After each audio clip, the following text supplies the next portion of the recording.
All right, good evening, everyone. Thank you for coming. I'll call the meeting to order at 7 o'clock on the dot. We will start with the Pledge of Allegiance. I pledge allegiance to the flag of the United States of America and to the republic for which it stands, one nation, under God, indivisible, with liberty and justice for all.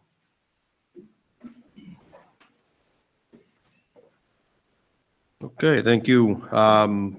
Next item on the agenda is communication to the Board of Education and public comments. Starting with communication to the board, we do have 2 emails in your packet from Mr. Bailey that came to myself and Jeff. I think he copied someone else, but those are in your packet and those will go in the record for the meeting. Outside, I don't think we have any other communication to the board that I'm aware of. All right, public comment. Would anybody like to speak? Mr. Bailey? I didn't bring my letter with me. It's okay. In short, I was for the, if we're going to go ahead with the guard, I think you should have a guard in each school. I think 1 guard is insufficient. I think everybody agrees that. To keep it quick, I'm for consolidating the schools and having 2 guards. I had an idea that monitoring, using the technology instead of an after the fact thing of what happened, but actually use it for real time for security, with the guard would be way more effective. And it turns out, as I talked to a gentleman about it, the bus company, the buses are, and this is something that's not in the letter, the buses are already set up to do it. Not only do they have extra people for extra drivers in case somebody doesn't show up, so someone could be monitoring in the morning, in between shifts, people go home. So it would be actually cost effective and practical. The bus companies could monitor the cameras.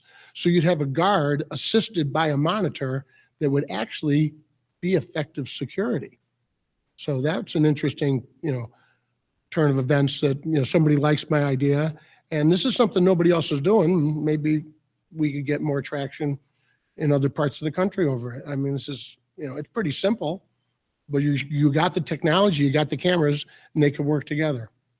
So, and then after the subcommittee meeting, you were talking about owning guns.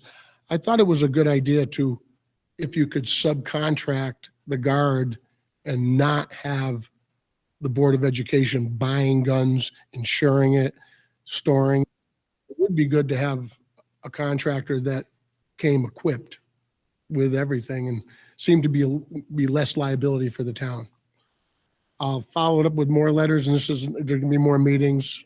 I'll leave it at that. That's a lot to absorb already, right? So we can kind of go. Oh, yes, and I would like to have public comment at the end of some meetings, because at the end, if somebody like to say something, I think it'd be more effective. You might want to consider having public comment at the ends. Thank you, Mr. Bailey. Mr. Bailey, could you please give the recording secretary your address? 570, she knows it, 575 Main Street. Thank you. Would anybody else like to speak to the board?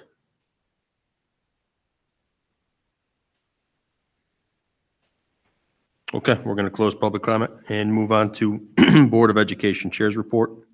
I have 2 things today. One is for the board ourselves, again, heading into budget season. Please note the dates of our meetings. It's important that all of us are here for each of the meetings.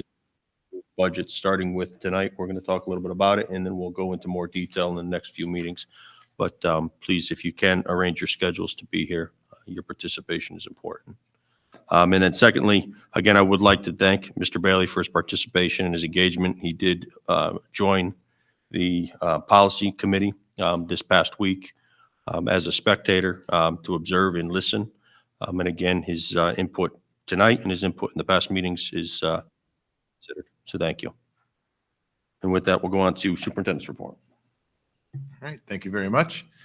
It is my pleasure to welcome again Brooke and Lucas so that they can give us our student rep input for our happenings and occurrences throughout the New Hartford Public School System. So I would like to turn it over to them. If you guys just don't mind pressing that button, you'll see the green light and you can get started. Thank you so much. Here in our sixth grade classrooms, we are learning some interesting things. In social studies, we just wrapped up our Industrial Revolution unit. We learned about many famous inventions like the cotton gin and the water frame. Our big project was picking an invention and learning about it. Now we are learning about immigration and all the people that traveled to Ellis Island. Many immigrants from all over the world, like China and many parts of Europe. And in science, we are learning about the principles of heat transfer. We learned about convection, radiation, and conduction. We did a group project on how to slow down the melting of an ice cube. Then after testing our theories, we wrote an analysis on how long it took them to melt. In math, we were working on how to multiply with decimals. We were learning how to move the decimal by the number of multiples of tens. And during language arts, we were learning about the book The Boy Who Harnessed the Wind by William Kamkwamba and Brian Mueller. We do this by reading a chapter every night, and then the next day we start by filling out a paper that goes along with the chapter we just read. Then we work on pages in our workbook. Before this unit, we learned about the book Percy Jackson and the Lightning Thief by Rick Riordan. During this unit, we wrote an essay on a scene from the book and from the movie and compared and contrasted them. In gym, we're learning how to play floor hockey. We started by trying to steal the puck from each other and then started to pass each other. We're going to play a game next week. And also this week, Miss Marciano had some of the third graders come in and learn from our sixth graders to see their techniques. And during recess, kids are enjoying their 30 minutes of time outside. If they have a snow gear, they can play in the snow, and kids are having fun playing games such as kickball, basketball, and football. Many of their kids play on the playground and the swings, and a lot of the girls like to jump rope during recess.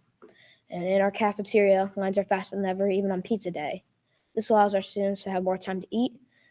Their most loved lunches by the students are Thanksgiving dinner and the popcorn chicken, and my favorites too. Kids like to have an option in the morning when choosing their lunch. There are also many fruit options, and kids like choosing a variety. Good evening. I'd like to give you an update on our second graders at Bakerville and New Hartford Elementary. First, I'll bring you through what they're doing in art, and then I'll talk to you about what they do in their classroom. In art, the second graders are learning about Ted Harrison, who is a British painter and likes to paint beautiful landscapes. The second graders are influencing this by creating a sunset using oil pastels to create fancy lines such as zigzags and wavy lines. They use oil pastels because it creates a border for the watercoloring that will happen inside of these lines. Some second graders are also finishing up their circular weaving projects, in which will prepare them for further art projects and get them working on their over-under patterns. Not only do they get to weave, but they also get to paint their paper plates they are weaving on to really make it pop. Thank you, Mrs. Savage, for letting me know about the cool things the second graders are doing in art. We will now talk about what they are learning in the classroom. The second graders are going to be in third grade, so what they do now is important. In math, they are progressing and expanding their knowledge with the base 10 system. They are learning to use number lines to add and subtract. They are also learning about place value within 1,000. In ELA, the second graders are looking at nonfiction texts and focusing on text features. In science, the second graders are learning about fossils, how the earth changed over time, animal biodiversity, as well as paleontologists and what they do. They are lucky enough to go on a field trip to Dinosaur State Park. That was a very fun learning experience. Another exciting expedition is happening this spring. Second graders will be visiting Anna Tellini to have an easier transition to their new school in third grade by getting a special tour of the building from the fifth graders. This will not only be beneficial to the future third graders, but it will also give the fifth graders the responsibility of welcoming the new third graders. When I did this, it made me feel important because I got to show them the fantastic Anna Tellini and all its fun surprises. Who knows, they might even see some amphibian class pets. Thank you to our PTO for sponsoring the Winter Wonderland Daughter Dance this past weekend and for helping pay for our field trips this year. Awesome job. Thank you so much, Brooke, and to Lucas. We look forward to hearing from you guys in future events. All right. Thank you. Thank you.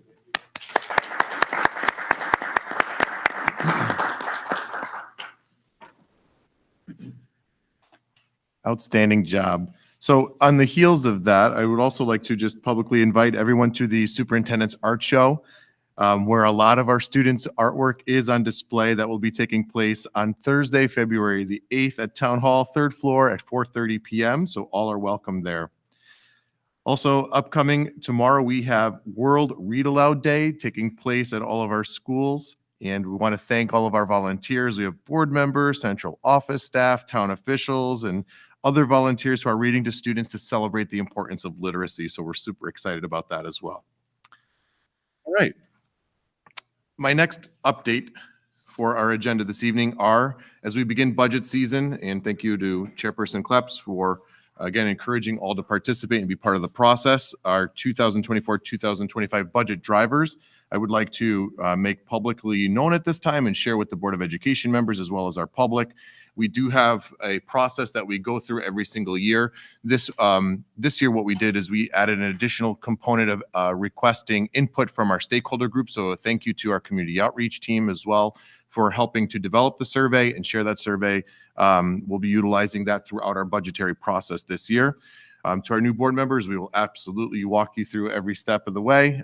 It is cumbersome, it is lengthy, but it is all with the ideal of making the best possible decisions to promote our school system and the amazing work that we do every single year.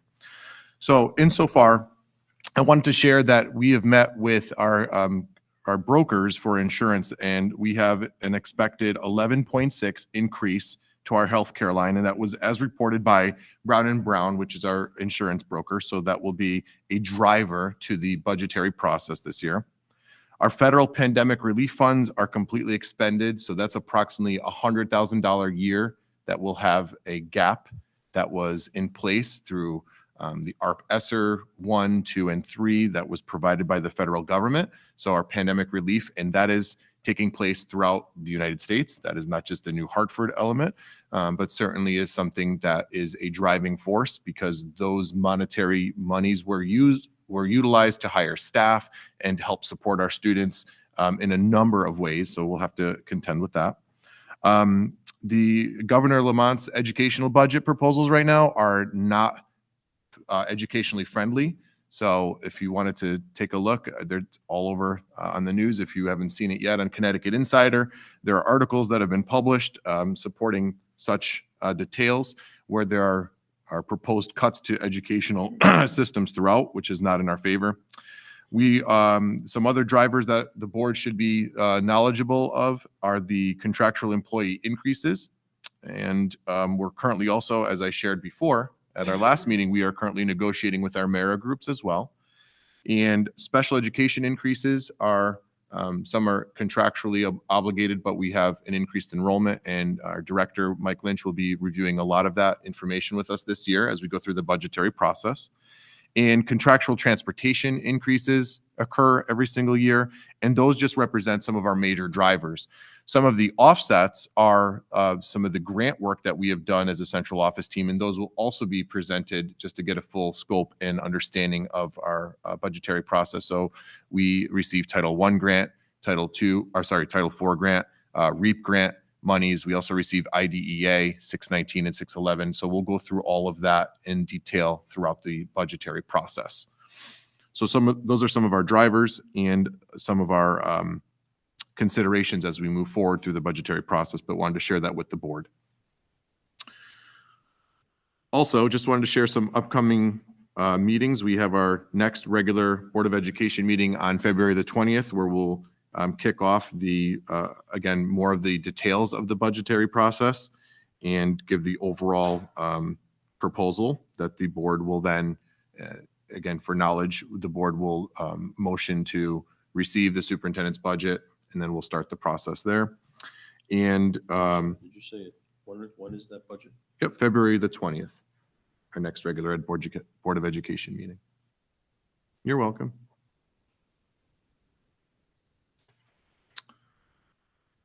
And before I turn it back over to our board chair, also wanted to give a special thanks to our policy subcommittee, who's been working diligently on some of our new business items that we have listed below in our agenda.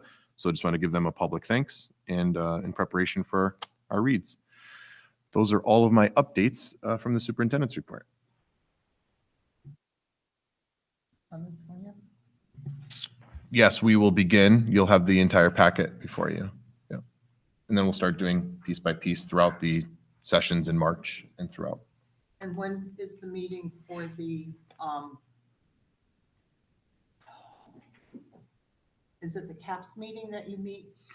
Yeah, CapEx is still in the CapEx. works right now. And then we'll share that date publicly once it's been established, but it's currently in the works Okay, right now. thank you. Yep, and we do that townwide. So regarding the superintendent's report, there are no motions on that tonight. But again, I will allow discussion, questions on what superintendent just went through. If there's any, more high level, again, we're not going to get into the details until we have a full budget in front of us. Does anybody have any questions or comments on the superintendent's report?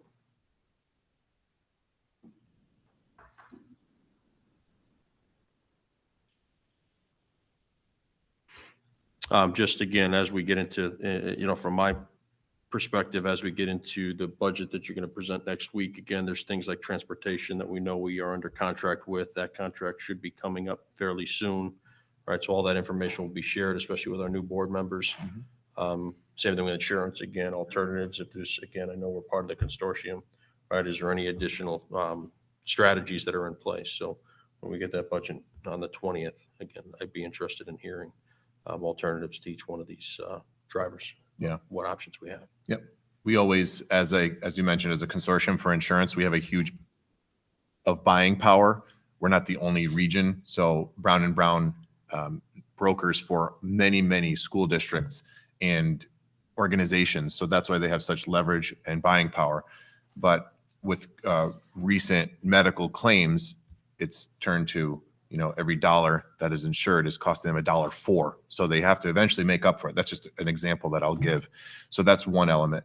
Additionally, whenever we negotiate contracts for transportation, we are always looking to, again, buy in power. So in a consortium type power, so Region 7 and us, we will contract and solicit bids for bus transportation together. And any other districts that would like to join in with that as well within the Region 7. And another area that we also have buying power in the consortium is our heating oil as well. So we do that in a consortium through Ed Advance, which helps to support that. And we have, again, multiple school districts that are represented, so we could buy in mass volume to get and take advantage of as much savings as we possibly can every single year. Just some quick examples of that. Okay. Thank you for the superintendent's report. Moving on to the next agenda item is our routine business. Item number 1 is our approval of minutes from the January 22nd, 24 meeting. Would anybody like the motion to approve? I'll make a motion that we approve the minutes from the special meeting on January the 22nd, 2024. We have a second?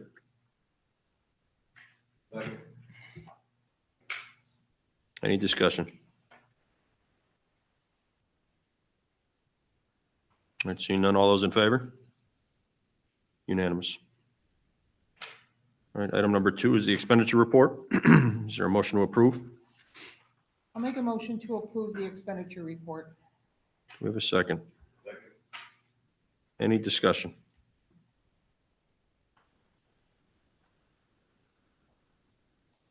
Seeing none, all those in favor? Motion passes unanimously.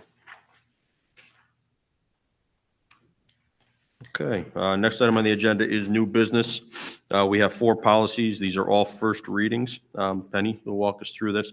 Again, I would, topic of conversation is the first policy that is new to the district. So I'd like to spend some time and make sure we give it its,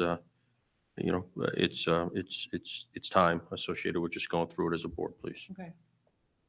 And I'd be interested in discussion that happened at the committee level that I was not available to attend. Okay, thank you. I did not write down the towns that you solicited information from. It was Amityville, Region 7, Region 15, Region 10. Yep. And one other? Yep, the first one was Amity, not Amityville. Amity. And then Burlington, and then Newtown. Okay, thank you. You're welcome. So anyways, we met as a committee, and like Jeff just mentioned, he solicited the armed security policies that these other schools had to come up with our policy. I hope that you all have read it. That came in your packet. Our lawyers have looked this over. Are there any questions or comments or? Kristen?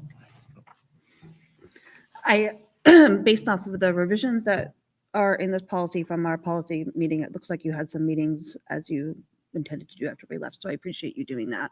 I noticed that we completely removed the language around other weapons. Have we just decided that we are not allowing other weapons, or we're just not being specific about it, or what was sort of the thought reasoning behind that? Thank you, Kristen. Yeah, that was a very important question that we as a subcommittee met and were very concerned with, having the ability to purchase all sorts of, it seemed limitless. As I delved further into that and I contacted my other colleagues, it was not meant to be other weapons. It was meant to simply be other equipment needed to do the job, such as shirt. That's highly visible, identifiable security, right? Pants, khaki pants, flexible, workable, boots, anything that's necessary, belt, things of that nature. So great question. Unfortunately, as a subcommittee, we started to go with the route of what else are we talking about for equipment? Or are we talking about additional weapons? And if that's the case, what's that all? That was a bunny trail that we visited because we didn't know better. But upon further research and contacting other area superintendents, they very, very quickly clarified that. No, it is not the use of tasers. No, it's not the use of pepper spray. No, nothing else. No. Great question. Thanks, Kristen. Oh, I'm looking at page 4. Let's see, paragraph 1, 2, 3, 4, 5, 7. ACOs shall report any discharge of their assigned firearms to the superintendent. I think that's good, but I think it should be a little bit more, should be reported immediately. I think that should be in there, so there can be no lapse in time. And then also, they should probably be reporting that to the state police or local police as well at the same time, just so that we're covered in case some kind of crime maybe was committed and then we don't know about it after the fact. So then, if I'm hearing that correctly, to take feedback, or we can change that. I like that a lot because it should be 911 first. Right. Not to the superintendent first, to be honest with you. Right. Are you on the page that has the qualifications and experience? I'm on, All of armed security, Right. security Yeah, officers, right. blah, blah. Answer some of what you need to say. Yep. Gotcha. Thank you. I'm going to 911.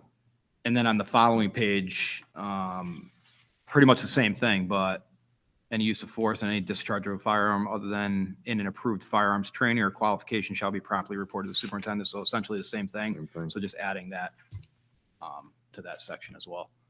Yep. What paragraph is that? That's the first one, the top one, yeah.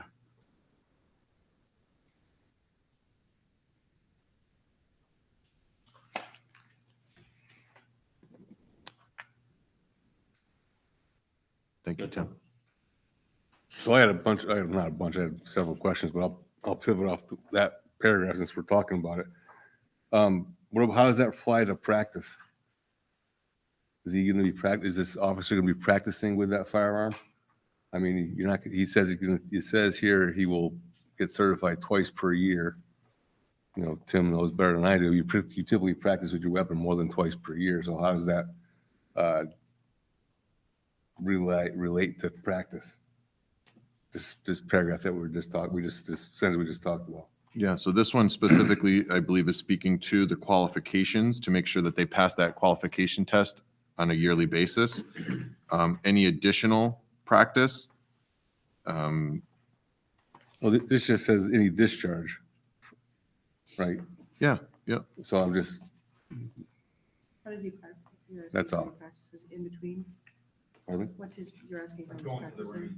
Yeah. Well, I mean, if you're gonna stick to the letter of the law, we don't want to get the guy in trouble if he's going to the practice range. That's just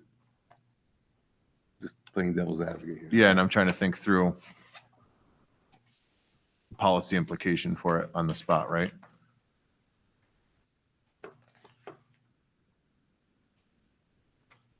What would you, Got to think more about that. yeah, Well, just I thinking just- about that. I think you it's a know, question for, we need to talk about it here, but I think it may be addressed to someone who already has a Right. ASL. Mhm. That's all. I agree with your comment. I think that something maybe under the duties of the ASL should be listed for regular practice, Range. right? And again, that would fall within the paragraph we're on for approved firearm training, right? So if we required regular firearm training by the individual. But Tom's right, it should be run through the state, or I mean, at least our Troop B.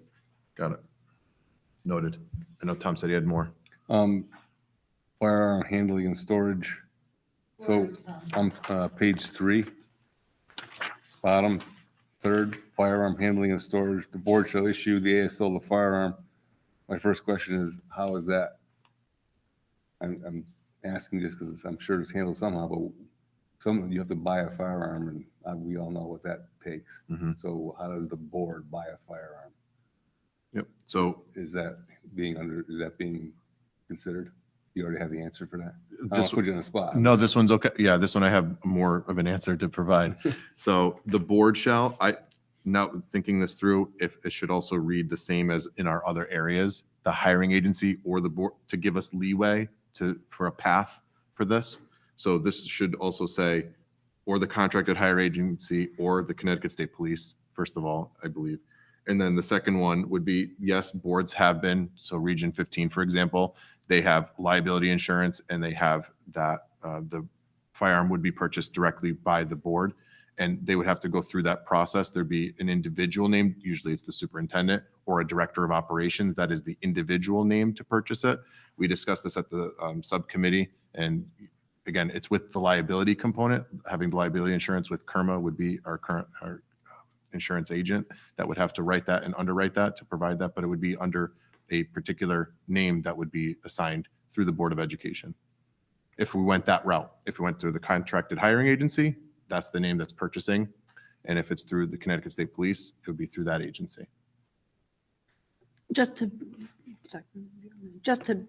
My understanding from leaving the policy subcommittee meeting is that we were all in favor of the board not being responsible for purchasing or storing the weapon, that it would definitely be either the hiring agency Yeah. or Connecticut State Troop B, but the board would not be touching that, given the fact that the board will turn over several years, and, not always necessarily going to be somebody who's a weapons specialist. So we should outsource that with everybody on the same page with that.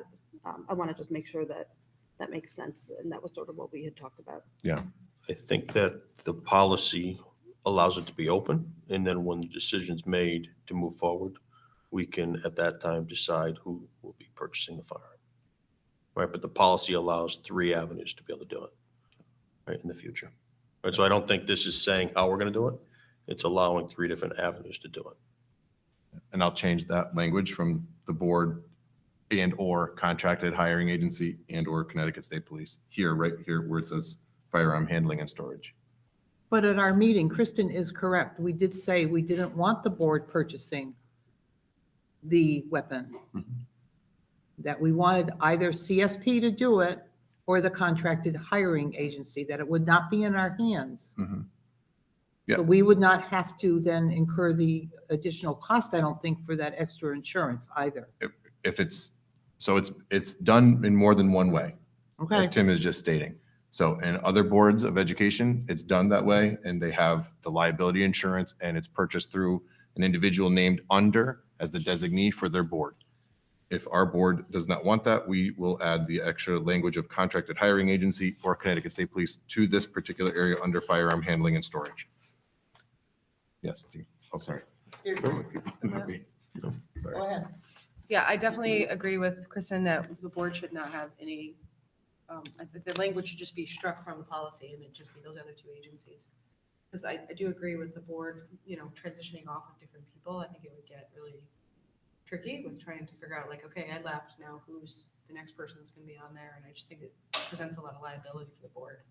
So I would feel more comfortable if it just had those two agencies on there versus anyone on the board having any liability.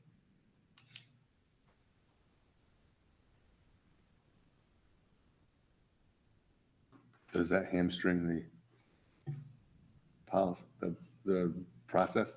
It removes who would be purchasing the firearm. It would remove one potential pathway. So it But- could, It would also remove our responsibility for the storage of the firearm and handling of it and inspection of it and all of that, correct? Mhm. We would be outsourcing that. So, if we remove the board completely from it, it just removes one path. Yep. So then we're looking at either a contracted hiring agency or utilizing the Connecticut State Police, which would then come with memorandum of understanding and other pieces that we have to put into play. Sorry. We would still be paying for it though, right? Yeah, I mean, again, we're talking about a transfer of liability to the contracting agency of the state police, but yes, we're going to be paying for it through them to take that liability. So, what's that? So from a budget, we're gonna have to spend more money to outsource it to those people. So we're saving money if we keep it within the board. Potentially, we don't know. Potentially, we don't know. Okay, got it. That's why I think that this policy is put together to allow options. Correct. And we're not making a decision with the policy. It's just there as an option. Okay, got it. And then when you go through the hiring process, Then we'll figure out what we do. right, Okay, again, the superintendent's going to have to go out and he's going to have to get numbers, again, based on our direction.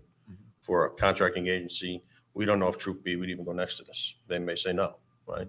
For all we know. But, it's not as if we can hire the ARO. And my understanding is that we can't hire the ARO or ASO and just have the contracting agency give them a gun. Right. That doesn't work that way, right? State Troop B is not going to issue a firearm to our ASO. They're either going to have to hire themselves and we're going to pay them to do that, if they would do that, right? Right. Yes. Have you asked them? Has anyone asked Ask Troop B Troop B? about this? No, Could not you? until we certainly can. Yeah. I think that they would be looking for a more specific direction before answering that. I don't know. I could certainly attempt to do that through our state trooper and then get into the right connection with Troop B. Regional, you could probably talk to regional and Mhm. see how they do it.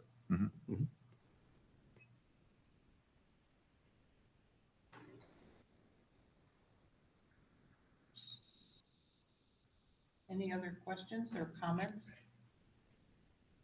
so I'm Well, sorry, I where are mean, we before we leaving get off that? that, I'm sorry, Kristen, but before we get off that topic again, because this is going to go back to the policy committee Yes, to be able to review again. yes. This isn't a motion and a vote, but again, just by consensus, we're going to have to, before this goes to vote, we should have a consensus of the room, whether or not we are, one, okay with having three options, or we need to eliminate an option, right? It doesn't happen by vote again. I would respect everybody's opinion if we could just go one by one, if you guys are okay with that. Right? I don't want to leave this topic without having an answer. Right?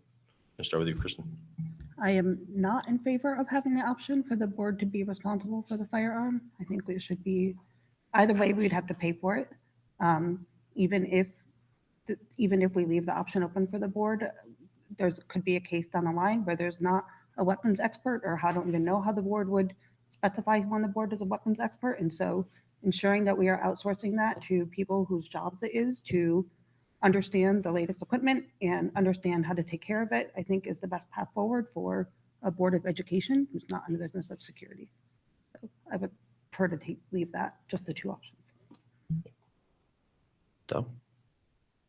I mean, when you say Board of Education, sort of, it doesn't specify any one individual. It's the collective, could be these 9 people, or it could be a whole new 9 people. It's still the Board of Education. We're responsible for roofs and a lot of stuff that we're not experts in, but we're still responsible for making sure they get taken care of. So I believe, I don't have an issue with the board as a nebulous entity to purchase the firearm, because it's, and then when it gets stored in the summertime and the off hours in the safe at the superintendent's office in the whatever legal manner it gets stored, that's just, that's probably the only thing that, if the superintendent doesn't have the firearm permit, then who puts it in the safe, right? So that would go to any board, any issue. When the the ASO turns in the weapon in the summertime, it's got to be either turned into legally stored somewhere and with the board or with the agency that buys it. So that might be the only trip up that I would see how that gets handled in the off season. So I'm okay with the 3 pathways as long as we have those options. I mean, ultimately, I wouldn't like the board to be involved in it, but we have the options in there to keep it moving forward. I'm okay with that.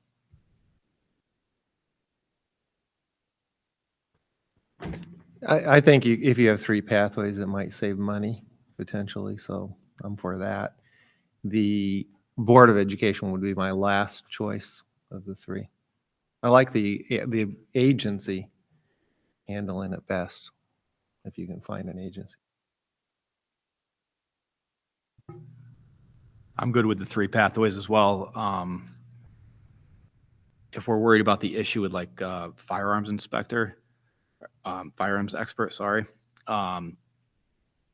we're not able to hire anyone for this position unless they are a retired police officer for 15 years or more in good standing. So they should know pretty well how to handle a firearm and be a relative expert at that after carrying it for that long.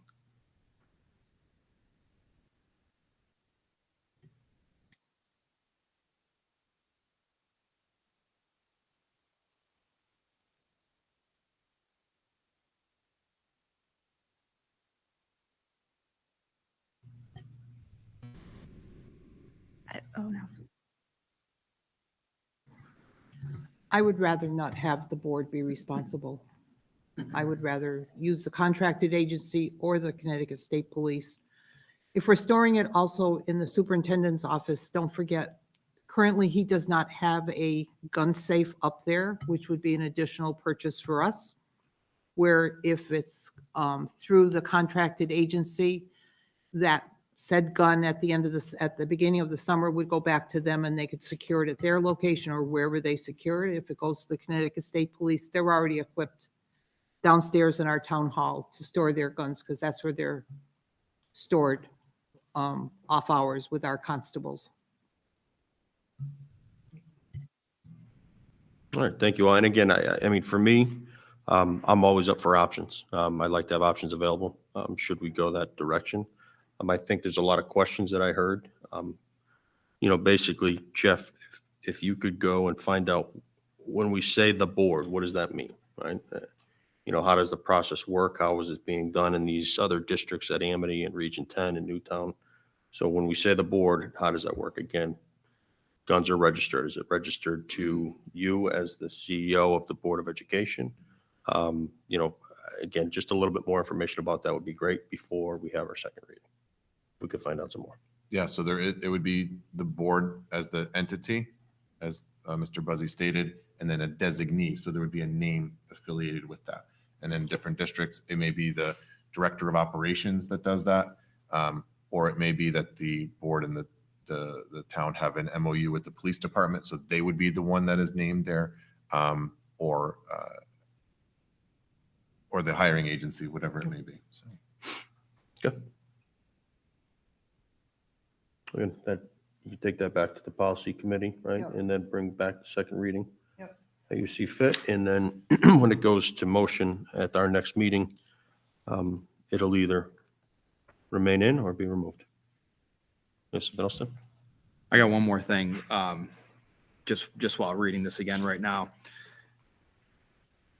Is the officer, he's allowed to take the gun home with him, correct? Yes. Okay, so I'm reading this one section and it says, Where are you, Tim? let's see, right at firearms handling and storage, first paragraph. Mhm. Such weapon and uniform clothing are the property of New Hartford Board of Education and shall only be carried by the ASO while on duty and may only be used by the ASO in the performance of his duties. So that would restrict him from taking it home.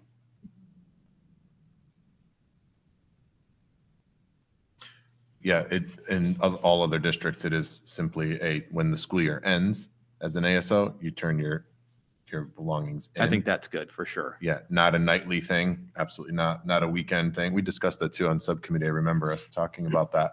Not on school vacation here. No, it's not multiple checkpoints. It's retrieved at one point during the year.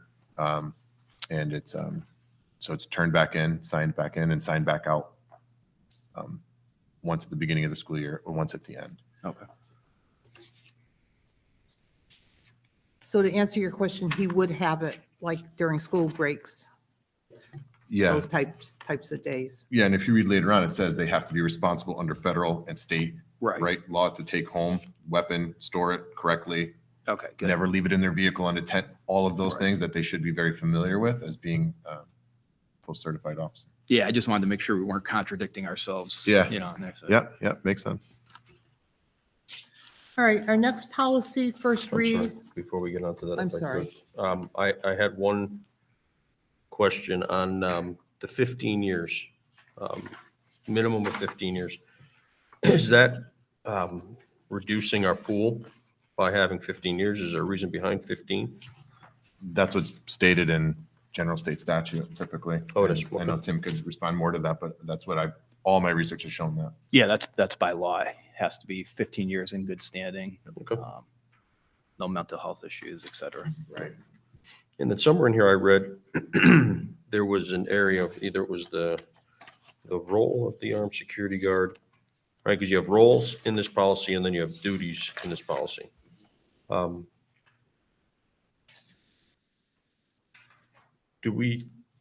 right, like here, it says the above description is illustrative of tasks and responsibilities, not meant to be all-inclusive of every task or responsibility. Right, and that's listed underneath the duties. I would think something similar would be listed under the role. And I bring that up because when we put this hiring out, there's going to be, as it says in the policy, an ASO job description that's going to be created, right? That's not part of the policy. So I think we want to leave it open as that job description allows when we write that up.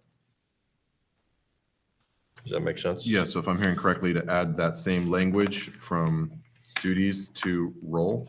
Yes. All right. Again, that would be my suggestion. There's a note at the bottom. If everybody on the board sees that. My suggestion is to keep that, to put that as well under the role of the armed security guard. Does anybody have an exception to that? Mm-mm.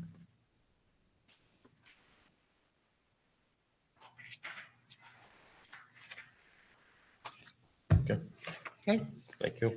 all right. Anybody else before we move on? All right, the next one is policy 4117.6, personnel exit survey / interviews. On the first page, there's just one addition. Responses will be automatically generated and sent to the superintendent. Previous, it was sent to someone else on his staff, and now it's just going directly to him. On the second page, we're deleting the exit interview that was used previously. And then on the third page is the new one. Can I just clarify a little bit, Penny? I'm sorry. Sure, go Okay. ahead. So the appendix was what was recommended by CABE Oh, recommended And by we're Dave, not, okay. yeah, and we already do, this is already one of our processes that we have in place. We always want to attain information from our staff, relative to why, whether it's a better job, quote unquote, right? Increased salary somewhere else, whatever it may be. We want to be mindful and collect that information. And this exit interview that we have in the second portion of the appendix, the 4117.6, this is our current exit interview form. We made a couple tweaks to it based on the subcommittee feedback, which were excellent in my opinion, humbly in my opinion, with collecting of information, making sure it was years of service was a great suggestion by Mr. Rodenberg, for example. But this is meant to attain information to help us as your superintendent, to help us understand why. And as a state, the state of Connecticut's very interested in why people are leaving the profession, coming into the profession, leaving, transitioning to other districts and why. So that's the purpose of this. So already a practice that we have, now we're just codifying it and making sure it's up to date in our policy. I had also mentioned at that meeting with all the stuff, the data that we're collecting, for sure that somewhere along the way, the state's going to come up and say, hey, why are your people leaving? Why are your teachers leaving? How many years of service did they have? So at least now we have all that information. Are there any changes that you'd like to see to this? Have you had a chance to read through it? Suggestions?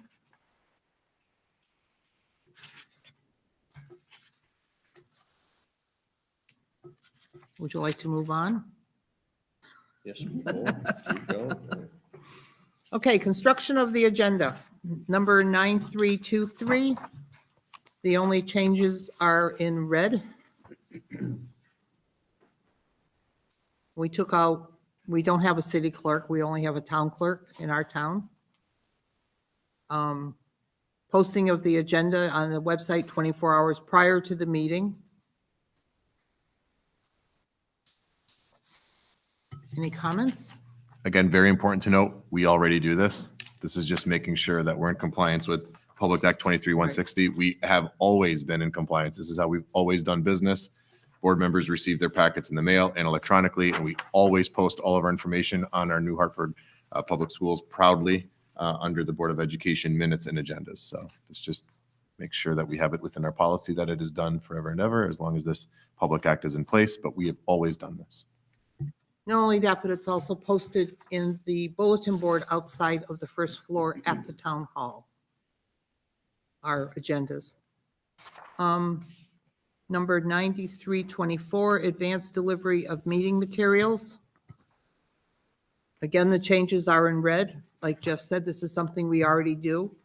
We have been doing. We, publicize it wherever. If you signed up for the town emails, you get it in your town email box, your email box.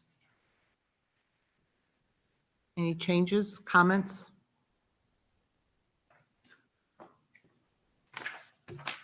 That's mine for the night.